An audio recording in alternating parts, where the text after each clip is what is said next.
IVF procedure, embryo transfer చేసిన తర్వాత, do you need rest or not? Hello viewers, I am Dr. Shruti, consultant and fertility expert at 49 Hospitals, LB Nagar branch.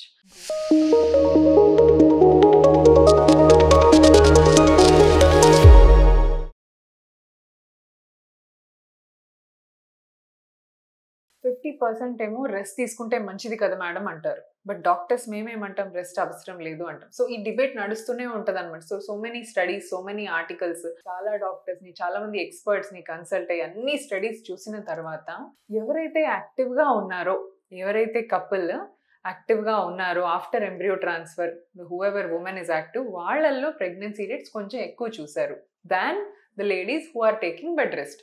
So bed rest తీసుకున్న లేడీస్లో కంటే యాక్టివ్గా ఉన్న లేడీస్లో మంచిగా result వచ్చినట్టు స్టడీస్ అన్నీ కూడా చెప్తున్నాయి అన్నమాట. సో ఎంబ్రియో ట్రాన్స్ఫర్ తర్వాత బెడ్ రెస్ట్ అనేది అవసరం లేదండి. ఇప్పుడు డాక్టర్స్ చెప్పినా కూడా ఇంటికి వెళ్ళి చాలా మంది అలా డాక్టర్స్ అంటారు, కానీ మనం రెస్ట్ తీసుకోవడం బెటర్ అన్నట్టుగా అనుకుంటారు. ఈ బెడ్ రెస్ట్ తీసుకోవడం వల్ల ప్రాబ్లం ఏమీ లేదు. కానీ బెడ్ రెస్ట్ తీసుకుంటే ఏం జరుగుతుంది అంటే, your blood will be stagnated. మీ బాడీలోని మెటబాలిజం తగ్గిపోతుంది, బ్లడ్ ఫ్లో తగ్గిపోతుంది, మీ యాక్టివిటీ తగ్గిపోతుంది, హార్ట్ పంపింగ్ కెపాసిటీ అన్నీ లో అయిపోతాయి. సో బ్లడ్ ఫ్లో ప్రాపర్గా ప్రతి ఆర్గన్కి రీచ్ అవ్వదన్నమాట. సో అలానే యూట్రస్కి కూడా తక్కువగా రీచ్ అవుతుంది.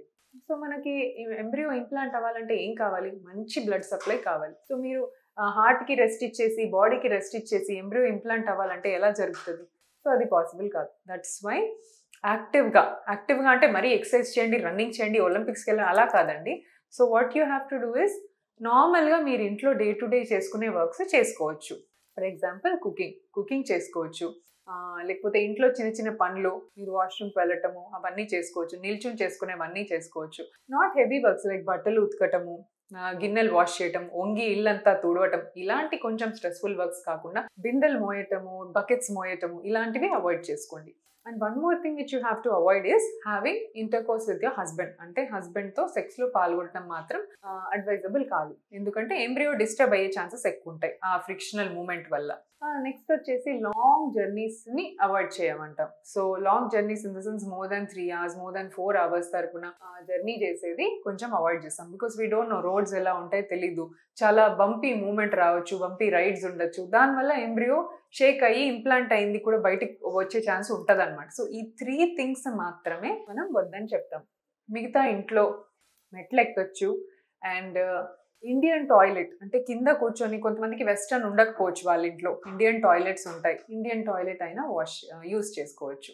One more thing is, motion వెళ్ళటానికి బాగా స్ట్రెయిన్ చేయొద్దండి. ఎంబ్రియో ట్రాన్స్ఫర్ తర్వాత మీరు సపోజ్ మోషన్ టైట్గా వస్తుంది, కాన్స్టిపేషన్ ఉంది, చాలా గట్టిగా ప్రయత్నించారనుకోండి, ఎంబ్రియో కూడా బయటికి పుష్ అయ్యే ఛాన్సెస్ ఉంటాయి. So make sure that me diet చాలా సాఫ్ట్గా, ఎక్కువ ఫైబర్, ఎక్కువ ఫ్రూట్స్, మంచి చలువ ఉండే థింగ్స్ బాగా తీసుకోవాలి. నాన్ వెజ్ తోటి కొద్దిగా కాన్స్టిపేషన్ వస్తుందని నాన్ వెజ్ అవాయిడ్ చేయమంటాం. బట్ నాన్ వెజ్ తీసుకోవడంలో ఎటువంటి ప్రాబ్లం లేదు. మీరు నాన్ వెజ్ తీసుకున్నా please equally balance them with lots of vegetables and water. ఇది తీసుకుంటే ఏం ప్రాబ్లం కాదు. So please do not eat so much of protein. మరీ టూ మచ్ ఎక్కువ ప్రోటీన్ తిన్నా కాన్స్టిపేషన్ వచ్చే అవకాశాలు ఉండొచ్చు. సో వెజిటబుల్స్ బాగా తినండి, ఇండియన్ వాష్రూమ్ యూజ్ చేయొచ్చు. అండ్ ఈ థింగ్స్ ఒకటి మీరు ఫాలో చేస్తే ఎంబ్రియో ట్రాన్స్ఫర్కి, మీకు ఇంప్లాంటేషన్కి దేనిపైన కూడా ఎఫెక్ట్ ఉండదండి. So the only things, once again I'm repeating, ఏది అవాయిడ్ చేయాలంటే భర్తతో కలిసి ఉండకూడదు, long journeys 4 to 5 hours of journeys చేయకూడదు, అండ్ బరువు పనులు, బాగా బరువు లిఫ్ట్ చేయటము చేయకూడదు. ఈ 3 things చేయటం వల్ల గర్భాలు పోయినట్టుగా మనకు స్టడీస్ చెప్తున్నాయి. సో అపార్ట్ ఫ్రమ్ దిస్, మీరు కింద కూర్చోవటం, కింద పడుకోవడం, ఏ సైడ్ అయినా తిరిగి పడుకోవడం, ఉల్టా కూడా పడుకోవచ్చు అండి. Because embryo is inside the uterus ఇంకా మన బోన్ పెల్విక్ క్యావిటీ లోపలే ఉంటుంది, అప్పుడే పెరగదు. ఎనీ పొజిషన్లో పడుకోవడం ఇస్ ఫైన్. సో ఒక్క పపాయ అండ్ పైనాపిల్ మాత్రం అవాయిడ్ చేయమని చెప్తాం. Except for these few things, rest everything హ్యాపీగా సేఫ్గా చేసుకోవచ్చు. ఎనీ అబ్నార్మల్ బ్లీడింగ్, సడన్గా ఎంబ్రియో పెట్టిన ఒక 4-5 daysకి చాలా బ్లీడ్ అవ్వటం, లేదా చాలా వాటరీ డిశ్చార్జ్ అవ్వటం, బాగా పెయిన్ అబ్డామిన్ రావటం, ఇలా ఏమైనా ఉంటే మీ డాక్టర్ని మాత్రం ఇమ్మీడియట్గా అప్రోచ్ అవ్వాలి. So this is all you need to know about embryo transfer. Thank you. Bye.